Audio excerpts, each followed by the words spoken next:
Hey friends, welcome to episode 469 of the My 123 Cents podcast. And yes, go ahead. If you remember the 90s and ECW, insert your own joke there. But this week on the podcast, going to be doing some housekeeping, going to do some chat about the My 123 Cents action figure drive, which is underway. I will talk about this every week until we get to the finish line. And also, with this being episode 469, we are just 31 weeks away from episode 500. I want to do something big, 500 episodes. It's going to be quite the milestone. It'll be 9.5 years in the making. This podcast started in December of 2014. I think December 9th was the first episode. So we'll reach episode 500 on, if everything goes as planned, on June 17th, 2024.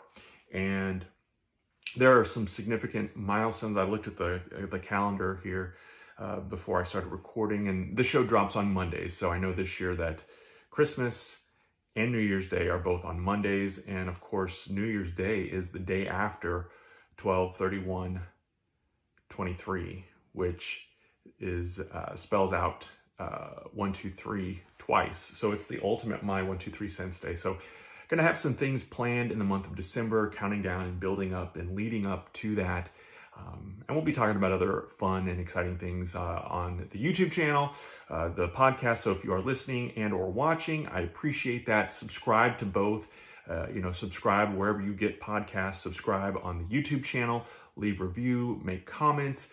We did a contest last week for folks to share the podcast and talk about their favorite second-generation wrestlers. And Cody Grammer, I almost said Cody Rhodes for a minute there. Cody Grammer is the winner of the contest. That is I'll go ahead and pull it into the frame here. It's the Rock Christmas ornament and the Eddie Guerrero Latino Heat t-shirt from Pro Wrestling Tees. So again, I want to thank Chad Smart for sending some prizes for the My 123 Cents prize vault. There are some things that are going to go into the toy drive as well.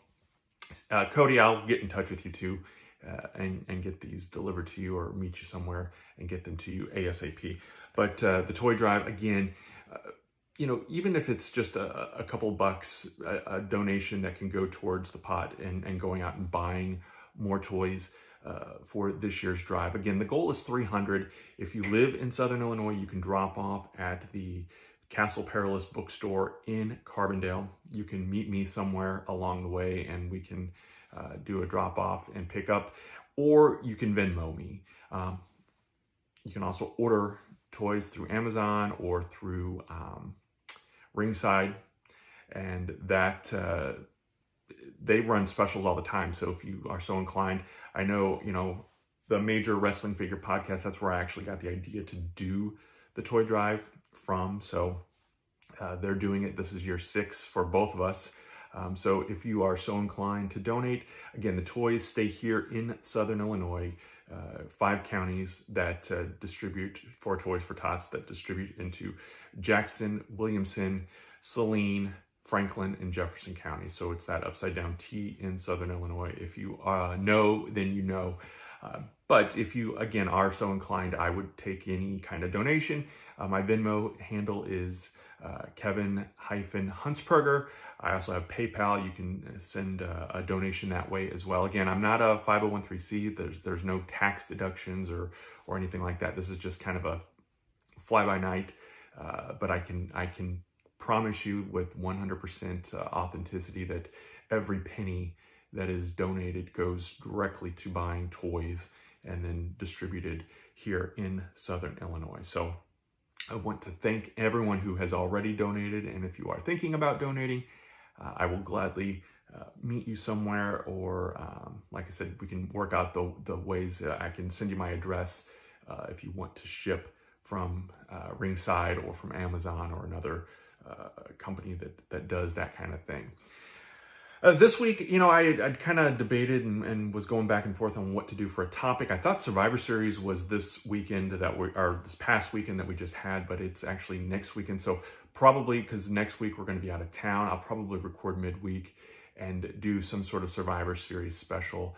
More of the nostalgia, I think. I tend to talk more nostalgic. But I do want to remind you too, as before we get too far, I said subscribe to YouTube. We're only 9 subscribers away from hitting that 1,000 milestone. So please share this, let other folks know. And if you haven't already, subscribe to the YouTube channel. And I'm putting out more content there. I actually did a TikTok over the weekend, counting down 2 Survivor Series with the Gobbledygooker and, again, my favorite figure right behind me. And so go check that out on my TikTok channel. I didn't put that on YouTube because it was a sound that was exclusive to TikTok, or that I could only find on TikTok. So it's Kevin Huntsberger over there on TikTok, as well as Instagram, Twitter, all the socials. You can reach out to me and we can communicate that way as well.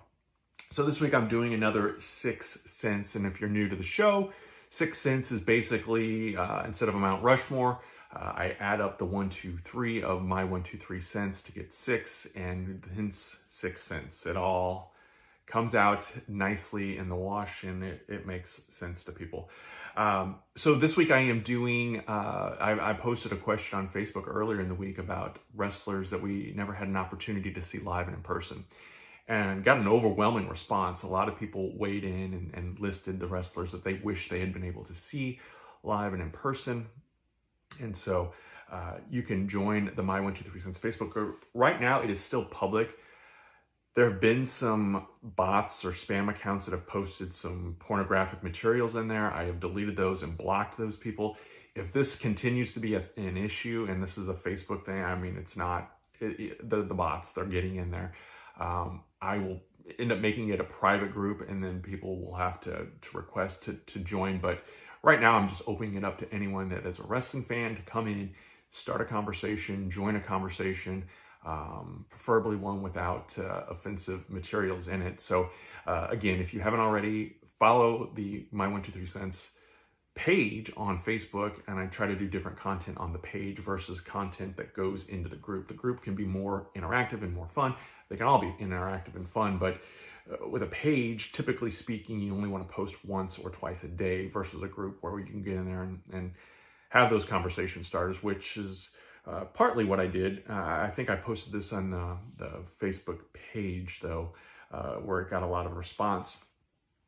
So, you know, I started going to live wrestling shows in 1984. So next year will be 40 years that I went to my first wrestling event. It was December of 1984. It was a WWF house show. And all the big names were there, with the exception of one, and we'll get to him at the end. But if you saw it on the Facebook page, you probably already know who my number one is. But I got to see Hulk Hogan and Roddy Piper and the Junkyard Dog and Superfly Jimmy Snuka and Bob Orton and Brutus Beefcake. So those were the big names on the show. It was Hogan and Beefcake were in the main event. So I've been fortunate enough to see Hulk Hogan wrestle several times, defending the WWF Championship, of course, back in the 80s. Hulkamania was running wild. I was living in St. Louis. That's where I grew up, St. Louis area.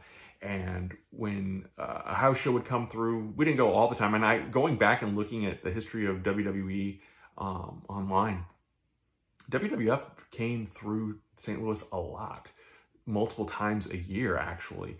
And we went a handful. We didn't go every time. And as I got older, I figured out, as I got older and between Boy Scouts and having a job and being in high school and cross country and doing all of those things, there was a drop off of my being able to attend those live shows, because typically they were on either a Friday or Saturday night. So I was either working or had, stuff going on with scouts or with school related activities. So wasn't able to go to those shows. So 1986 was the last round that we went to until I moved to Cape Girardeau for college in 1991. And then it started picking up when they would come to the Show Me Center, which was a walking distance from my dorm. And we went to several shows back then, my roommate and I at the time, and then my girlfriend, who is now my wife, I drug her along to a few shows as well. and then would occasionally make a trip up to St. Louis for shows. And then there was another drop off of going to live events. I went, to Bad Blood, the Hell in a Cell, the first Hell in a Cell in St. Louis in 1997. That was in October of 97. And then I went to a couple of indie shows in Alabama where we moved to. And then after 1999, that 97 show was my last WWF show. Went to 98 Thunder taping in Huntsville, Alabama. But then after that, it was all indie stuff until I moved to Southern Illinois. And I think it was probably, 2004, 2005, I was going to different indie shows here. And I don't think it was until like 2007, and I'm just trying to think off the top of my head, that I had been to, we went to a Monday Night Raw, we went to a SmackDown house show here in Southern Illinois. The Raw was in St. Louis. But anyway, I'm saying all that to say is there were gaps where some guys kind of fell through the cracks, and I'll explain that in my list.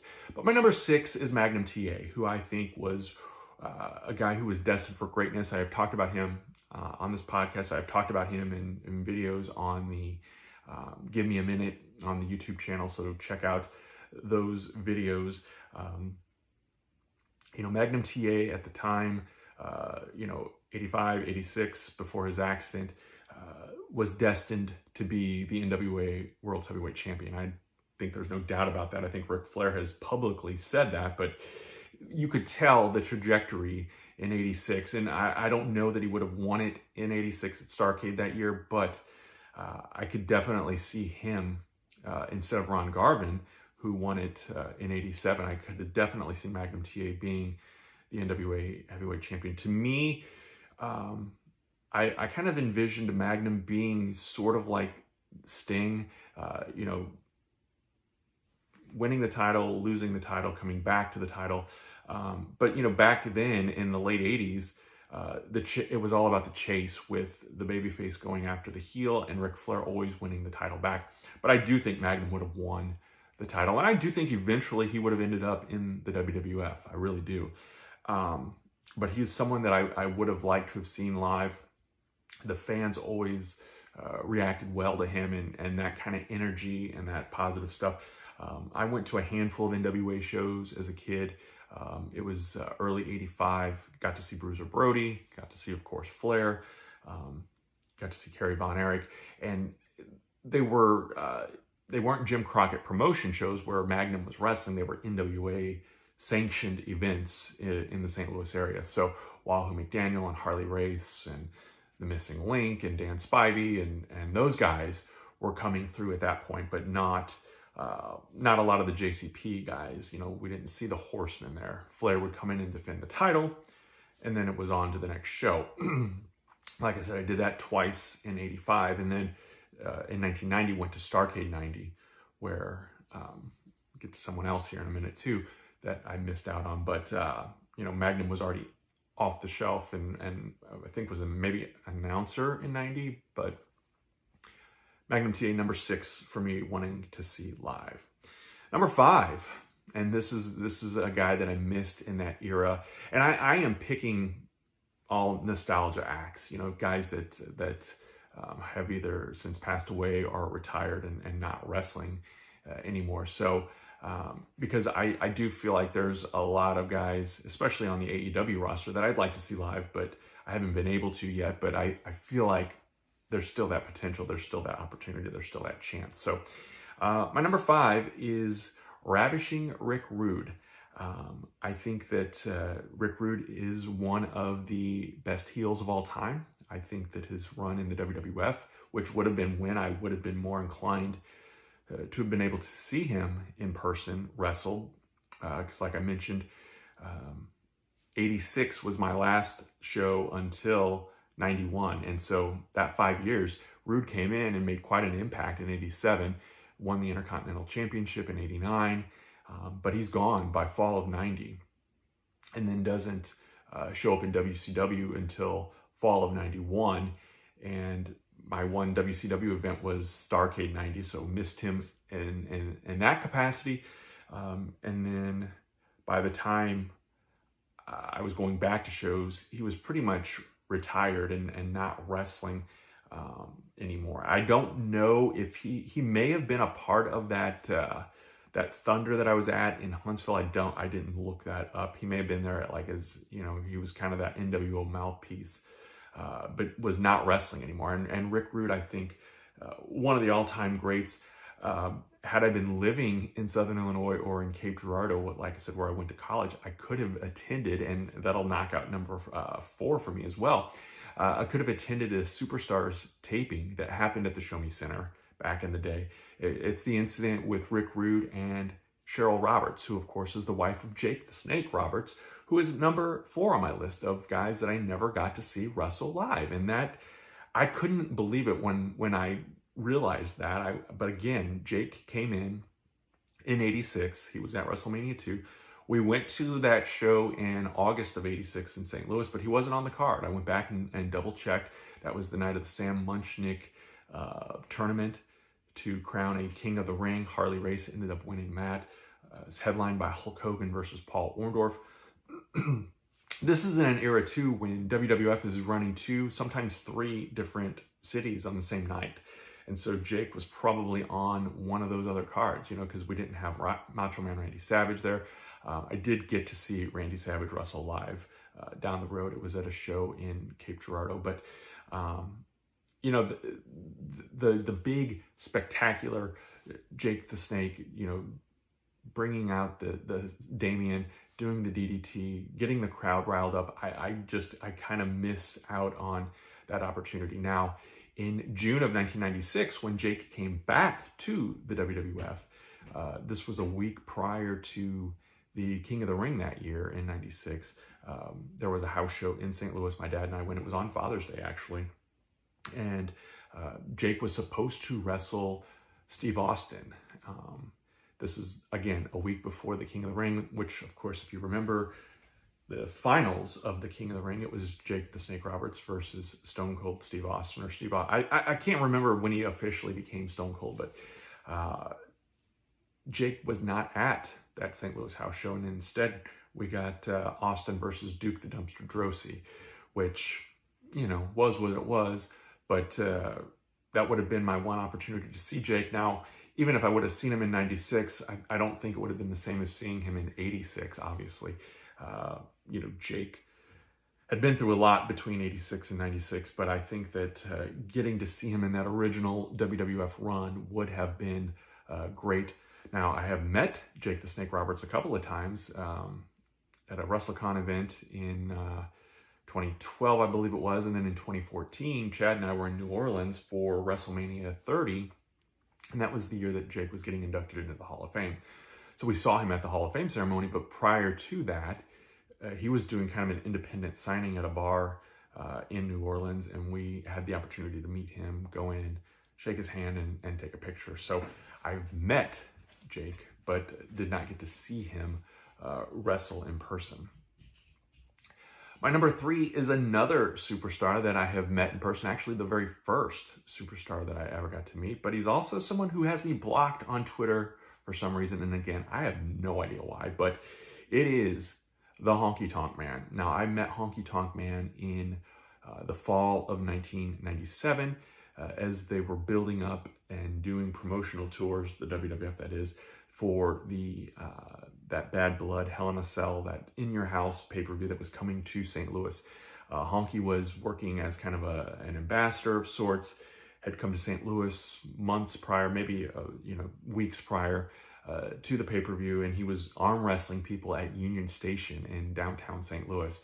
And if you beat him in this arm wrestling match, then you got a comp ticket to the show. I arm wrestled him, and you know, he's obviously letting everyone win. Again, it's a way to give out those tickets. But I was working at a TV station, KMOV at the time, and the reporter that was assigned to cover the story knew that I liked wrestling. And so she asked me if I wanted to tag along and go. And of course, I said yes. And so that's, you know, how I got to meet the Honky Tonk Man. And then, again, I think it was at that same WrestleCon that we first met Jake at in 2012. We got to meet Honky Tonk Man at that as well and get a picture.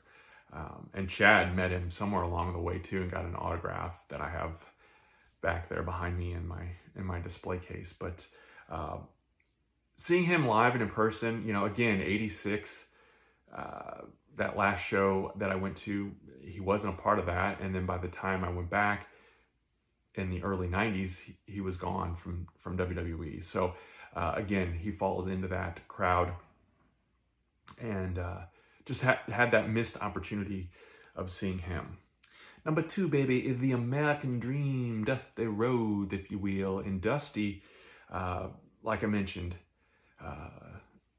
those early NWA shows that we were going to in 85, he wasn't a part of those. It wasn't JCP. It was just, you know, they were bringing in guys from around the Midwest, and Dusty was not a part of that. And then, of course, in the WWF shows, when he came to the WWF in 1989, I was out of it. I was not going to the live events. And then Starrcade 90, he was about to leave WWF. He hadn't left yet, so missed the opportunity there at Starrcade 90. And then, again, he could have been at that Thunder in 98. I don't remember, though, but he wasn't wrestling. I would have remembered had he wrestled. But just those missed opportunities did not, that was the one gap year that we had in WrestleMania, that we didn't go the year that he got inducted into the Hall of Fame in 2007. So missed that opportunity, but did see him at some Hall of Fames. I believe, and I was going to look this up and I forgot to, I believe he inducted the Four Horsemen in 2012 in Miami. So we did see him at that event, and been able to be around and see him in person. Have been very fortunate to see Goldust, Dustin Rhodes wrestle several times on those house show circuits back in the late 90s when he was Goldust. Wrestled Shawn Michaels, wrestled Sid. Got to see him in action at WrestleMania 22 in that the opening Battle Royal. And so I feel very fortunate there. And then, of course, this past year, WrestleMania, got to see Cody Rhodes wrestle and be a part of that main event. So I've seen Cody Rhodes wrestle a couple of times, and of course Dustin, but never the American Dream. And I think, again, that pop and that superstardom that he was all about would have been an incredible and amazing thing to see in person, and just be there and feel that energy. Polka dots or not, and again, you can get my views on the polka dots over on an episode of Give Me a Minute on the My 123 Cents YouTube channel. Last but not least, my number 1 of superstars that I never got a chance to see, it's the guy on my shirt, Andre the Giant. And by the way, Jake is right next to Andre, so we got 2 of them on here. Who's that in the corner? Oh, that's Roddy Piper. So yeah, I've seen Piper, I've seen Warrior. Warrior was in 96. He wrestled Vader at a show in St. Louis. Bret Hart, I've seen him a handful of times wrestle, and wrestled Papa Shango the one time that I saw him, and then Vince McMahon at WrestleMania 26. Macho Man Randy Savage, that same show where Bret wrestled Papa Shango. This was right after Bret won the title. Savage was wrestling Razor Ramon at the Show Me Center. And then, of course, Hot Rod wrestled Flair. I saw that. My first event in Cape Girardeau. He wrestled at WrestleMania 25. I was there for that one. Got to see it. And then, of course, that first show I went to, he wrestled the Junkyard Dog. So Andre, though, not a part of that first card in 84. That would have been probably the most ideal time to have seen him in 86. Like I mentioned, I feel like this is when Andre was filming Princess Bride, so he was not there, or, you know, was kind of in and out, so did not get to see him wrestle then. I do remember very specifically, though, in the fall or winter of 87, late 87, there was a house show, and I can still remember the little localized promo for it. It was Hulk Hogan and Mr. Wonderful Paul Orndorff teaming up once again. This is after Orndorff turned face after turning heel on Hogan, but Orndorff was a face. This was in the wake of Survivor Series. And the main event was Hogan and Orndorff versus Andre the Giant and Ravishing Rick Rude. So I could have knocked 2 of those guys off this list at that one house show event. But again, busy teen, was not able to make it, and we did not go to that show, but there were some opportunities. And then as I live here in Southern Illinois now, I've been talking to people about this list, and when I put Andre in the picture of Andre and was talking about that on my list, people were quick to point out that Andre the Giant wrestled the Ultimate Warrior at the DuQuoin State Fair, which the State Fair here in Southern Illinois is a big deal, but back in the 80s, it was a really big deal.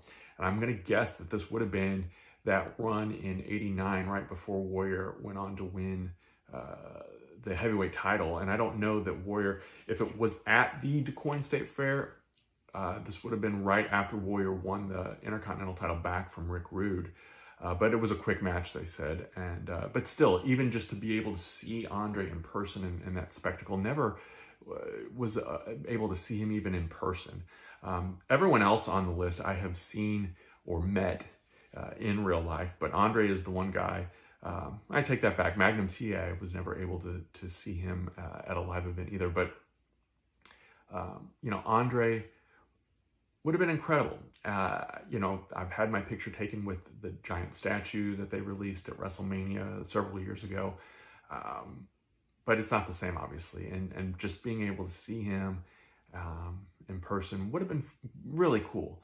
And my brother and my dad and my uncle, who were wrestling fans before I was, they would go to those shows back in the day. And I meant to look it up and I forgot. But there was a show, it would have been in the late 70s or early 80s, probably 80, 81 time period, where it was Andre the Giant versus Bruiser Brody. And I would have loved to have seen that one, because I think Bruiser Brody is one of those all-time greats that I fear that people will have forgotten in a generation or two. But again, would have loved to have been there for that one.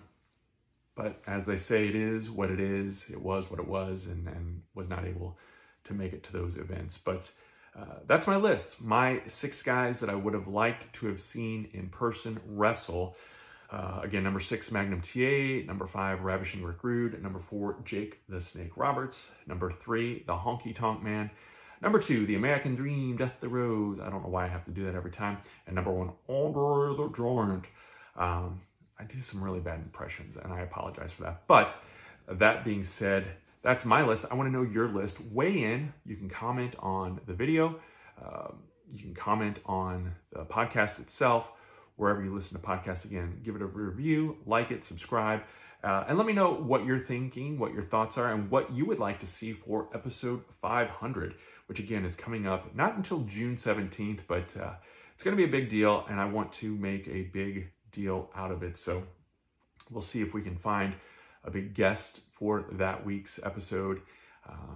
Coming up on the 1-year anniversary of Rob Van Dam being on the podcast, which I was able to do a video cast of that as well. So check that out here on Jittery Monkey or here on YouTube, whether you're listening or watching. Go back and take a look in the archives, as they say, and check that out. Check out the other shows here on the Jittery Monkey Podcasting Network as well. Greg Mahachko and his co-host Mike Luther have a show called Nerds United that is also on YouTube, so find that on YouTube and subscribe as well. And they put out some fun video clips from time to time. But that is going to do it for this week's episode. Let me know again what is on your mind. Cody, I'll be reaching out to you and getting these prizes to you.